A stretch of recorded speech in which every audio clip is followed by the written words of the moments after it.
तर उदयनराजेंना अमित शहा यांच्या भेटीसाठी 3 दिवस ताटकळत राहावं लागलं, अशी टीका ठाकरे गटाचे खासदार संजय राऊत यांनी केली होती. त्यांच्या या टीकेला उदयनराजेंनी काय प्रतिक्रिया दिली आपण पाहूया.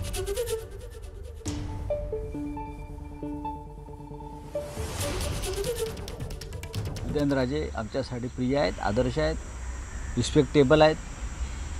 आम्हाला जेव्हा तिकीट श्रीमंत छत्रपती शाहू महाराजांना द्यायचं होतं तेव्हा आम्ही एका मिनिटात त्यांची उमेदवारी जाहीर केली सगळ्यांनी मिळून. आमचे निर्णय महाराष्ट्रात घेतो. आम्हाला दिल्लीत जाऊन कुणाच्या लॉनवर बसावं लागत नाही 4-4 दिवस. की चांगलं त्यांनी शाहू महाराजांना उमेदवारी जाहीर केली. पण प्रत्येक पार्टीमध्ये काय ना काहीतरी अडचणी असतात आणि त्यामुळं अडचणी म्हणण्यापेक्षा वाटाघाटी करत असताना त्यावेळेस प्रत्येकाला वाटतं की आपला पक्ष वाढला पाहिजे.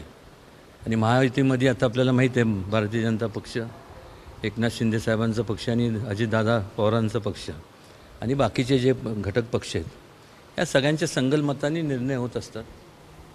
त्यामुळं असं ताटकळत ठेवलं आणि हे म्हणणं ते बरोबर नाही.